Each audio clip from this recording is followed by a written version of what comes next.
From the National Press Club in Washington, D.C., this is Update One, the club's official podcast.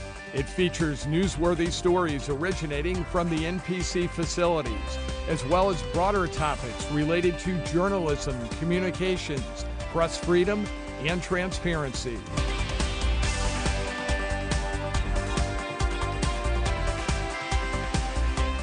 It is a challenging time to be a reporter. The pressure is coming in every direction, inside and outside of the newsroom. Journalists are covering war, political unrest, disinformation campaigns, public distrust, all while navigating shrinking newsrooms, layoffs, and even threats. Today, we're going to talk about something that affects journalists, but really all of us, stress and trauma, and how we can begin to deal with it.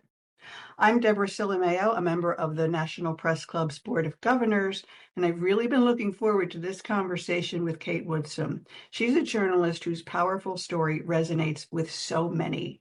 She spent more than 2 decades in the trenches of journalism, leading news organizations at the Washington Post, Voice of America, and Al Jazeera English.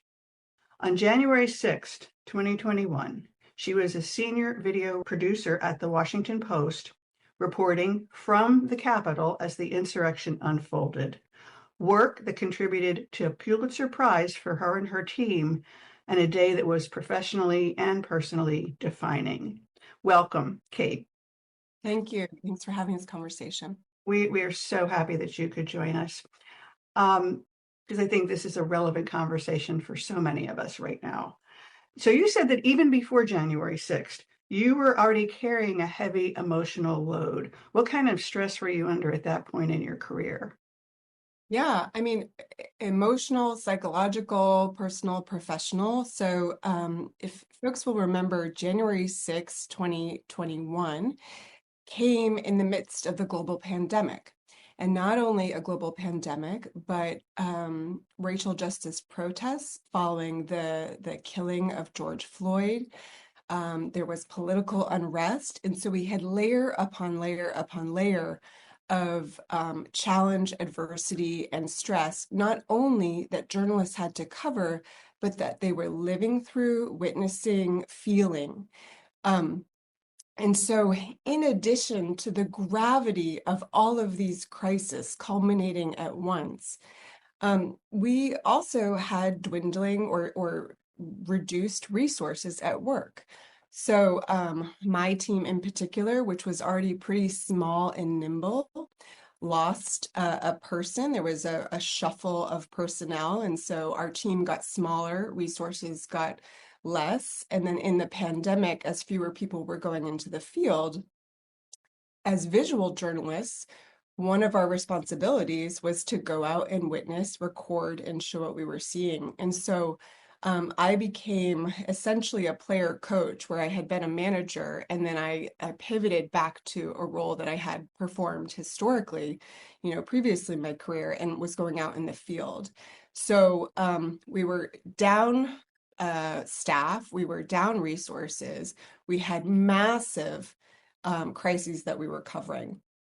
And so, when people say, oh, the pandemic was so great, I learned to bake bread and I took it easy. I mean, I've never worked harder in my life. And so when January 6th came, I was exhausted. My team was exhausted, and we were juggling too many plates without the right resources and support. So tell us about that day itself. You're covering something unprecedented that none of us have ever seen in our lifetime before unfolding at the Capitol. Yeah. So, it came, I think, as a shock to many people, myself included. If you were paying attention, it shouldn't have been a surprise. And it didn't entirely come as a surprise to us. The Washington Post handed out bulletproof vests. It handed out helmets. It handed out goggles, masks, and knowing that there was the possibility that unrest could happen. We had not been covering Trump, but we had been covering Trump supporters. And we understood that there was a desire among some people to essentially have an anti-government movement. It's a little bit ironic that, supporters of a president would be anti-government, but there are militias in this country. There's far-right movements that, kind of bonded together around this charismatic leader, and we're hoping for another American Revolution to kind of reclaim control of the seat of government in their name. So we knew that-ish, but still, when I was out that morning, I was shocked that there weren't more police. I mean, from the very early morning, I saw people with camouflage vests, outfits. There were families as if going to a picnic, and then there were very serious people wearing camouflage, their own flak jackets. I saw a person with a pitchfork. There were people with, tactical backpacks, and you could see that a significant number of people had come for action. And despite that, the presence of police was minimal to a very concerning degree. So the mood changed from kind of the energy of a rally, which was on the ellipse, of the National Mall by the White House, and then as people filed to the Capitol, and then leaders of the crowd turned mob began to climb onto the Capitol and attack police. The energy shifted. The energy of a mob is very different from a crowd. There is a pulse to it that is dehumanizing. And I mean that in the sense that the people within the crowd are dehumanized so that they are not individuals anymore. They are kind of in service of this movement and the leadership that was heading towards the Capitol. And then they are dehumanizing the people that they are attacking and the institution that they were attacking as well. So a mob is really scary. They're not necessarily thinking critically, looking at you as an individual. They're looking at you as a category of person. I was with a colleague of mine who is a videographer. We were on the back side of the Capitol, and people had already broken in, ransacked parts of the inside chambers, and a woman inside had attempted to get into an inner chamber, and she was shot and ultimately died, and her name was Ashley Babbitt. And when news of her shooting spread, that caused alarm, obviously, and rightly so, among the mob. And on the backside of the Capitol, a man saw me. I was wearing my bulletproof vest. I had a reporter's notebook, and there was my colleague with the camera. And this guy said, "Who do you work for?" And of course, as journalists, we're trained to identify ourselves, right? And so I said, "I work for the Washington Post." And that was like, a bell for a dog, where it was like, ding. And he said, "The Washington Post, you should be ashamed of yourself. A lady died because of your lies." And I realized that not only was he, intoxicated by mis and disinformation, and intoxicated by and empowered by a president that essentially was willing and not stopping this violent takeover of the Capitol, but he had heard the news that somebody died. And in right-wing and militia, movements, a lot of people would say, we're waiting for the first shot to be fired in order to start the revolution. And so when he said a lady died because of your lies, I thought, my God, like that potentially for some people is what is considered to be the first shot. And the rhetoric and vitriol towards journalists is that we're the enemy of the people. And so when he blamed me for this woman's death, I immediately realized this could be very, very dangerous.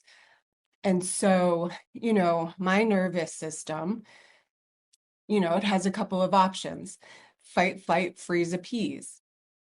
And I froze, knowing that if I, fought or tried to run away, both could show weakness or provoke, and I didn't want to do that. So I froze, and then I essentially flipped into journalist mode and used compassionate curiosity to try to gather information about who was surrounding me, and to also show empathy so that these people who were really upset would feel heard and seen. Every country and culture I've reported in, I see a common theme, and it's that people are in pain and they want to feel better. And so when I was looking at the folks surrounding me so angry, I thought something has happened to them. Something has caused them pain. and they want to feel better. And right now, the way they feel like they can do that is to take their anger out and blame somebody else for what, distress they're going through. So I essentially said, help me understand, what are you upset about? What's brought you here? What is it that most concerns you? And somehow people just started talking. One man was from Germany. He was upset that, there was essentially the Stasi East, which was the East German secret police, that he felt like we were a part of the Stasi. Some other woman said that the media, amplified division, that we were part of the polarizing force. Another guy was just like totally toxic masculine and was calling us vermin. And then this one guy, was a young, like almost a kid, he had a white tank top, wife beater on, and a leather jacket. And he goes, lady, you should be with us. You should be with us. You're a white middle-aged lady. You should be with us. We would protect you, not be with Antifa.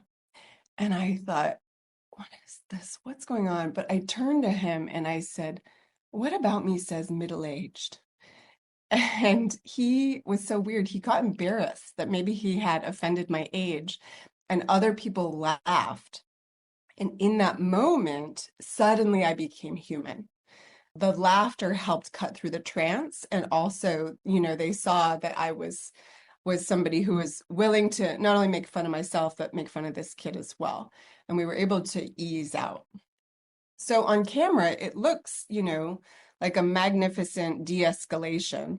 Inside my body, I didn't feel anything like that. I didn't feel de-escalated at all. I was quite dysregulated. But adrenaline masked that day, and in the days after, I just worked and didn't appreciate really the trauma that I had experienced, because it was masked in the adrenaline of deadlines and public service. Thinking about being sent out in a flak jacket, having that encounter, and then just continuing to work, you must have been running on fumes. Oh, completely. And it's so interesting. I went back and started advocating immediately for better communication, for better integration into the wider team, for better safety. I started pushing managers to, really check in with their teams and provide trauma resources. And the irony of it is that I was ignoring my own well-being. And when I ignore my own well-being, I am also deaf to how I may be unintentionally causing harm to others. But you stayed in journalism for another few years. So what was the point at which you said, I must step away? January 6th became an opportunity for me to begin really reflecting on my identity, my self-worth. I essentially suffered an injury, a psychological injury, right? But it was an injury, and new trauma wakes up old trauma, because we're not just professionals at work. We bring our whole selves, even if we try to compartmentalize. So I grew up with a history of violence in my home, of unpredictability, and I've done a really good job becoming a perfectionist workaholic that helped me to get up and out of that. But those same coping mechanisms that made me really good at my job and helped me move out of a difficult past, they were numbing me to how working to the point of breaking, like I said, only perpetuates the harm that you're actually trying to disrupt. So when this all came together with January 6th, I realized I had a choice to either keep barreling through by using grit, keep being a workaholic, numbing my challenges with work, or I could really take the time to begin to heal and recognize that I had enmeshed my identity and self-worth with my profession. And so I began the work of essentially uncoupling my identity and self-worth from my profession, self-worth from my profession. I shifted gears to begin writing about the connections between mental health and society.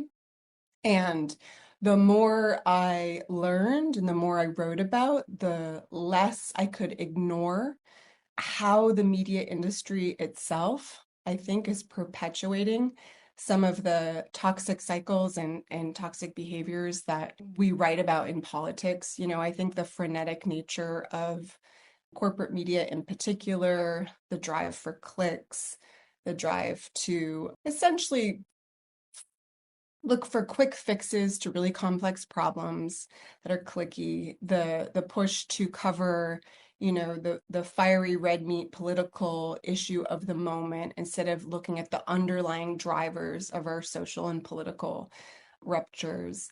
I felt like my experiences could be better served elsewhere. So tell us, you formed Invisible Threads. Tell us Yeah, about Invisible Threads. I formed Invisible Threads, which is an organization that weaves the connections between mental health and democracy. And it's been a kind of a slow, steady plod over the last year as I figure out essentially my thesis and the approach to this work. And so one arm of it is an independent Substack called Invisible Threads, where I write, reported essays and analysis of the connections between how does our individual well-being affect collective well-being? How does the collective, meaning our social systems, our political systems, our economy, our media, how does that feed into our own mental health? So what's the symbiotic relationship there? That's the Substack. And then for the past year, I've been working with Georgetown University as a senior fellow with the Red House Innovation Unit, and now a visiting affiliate scholar with the psychology department. And I've been really focused on developing a framework called the Journey Framework that helps identify where cycles of trauma, where cycles of harm are in motion. Specifically, when I say harm, I mean trauma. How is trauma manifesting in individual, communal, and systemic forms? How can we identify that? How can we disrupt it? And how can we plant the seeds to reverse the cycles and actually cultivate behaviors, policies, practice, culture to support well-being? I feel like we're having some sort of a national nervous breakdown right now, but I want to talk specifically about journalists. Yeah. And you said that 80 to 100% of journalists have experienced some kind of work-related trauma. What's the reaction been from journalists? Can you offer some advice to journalists who are feeling this way? I think it's like 80% of journalists over their careers may be exposed to a traumatic incident. And that might be direct or it might be indirect. So part of, the education for journalists is understanding that vicarious trauma is a thing. So if you're watching videos, for example, of the war in Gaza or of police-involved shootings of unarmed Black people, for example, you don't have to be there to experience the distress of it, to experience the overwhelming grief and loss of agency that you might feel as you recognize that, the world that we live in is deeply unjust and a painful place to live. And for some people, they carry their whole selves to that, and they might be very overwhelmed by what they see, even without experiencing it directly. So number one, journalists need to understand that you can be affected by things, even if you don't experience them directly. And another thing that journalists need to understand, we always say, you're not the story, we're not the story. No, but we're affected by the story. Right? And so this mantra of we're not the story, it's not about us, is an erasure of our own human experience. Looking to the future, what gives you hope? That we have these conversations. We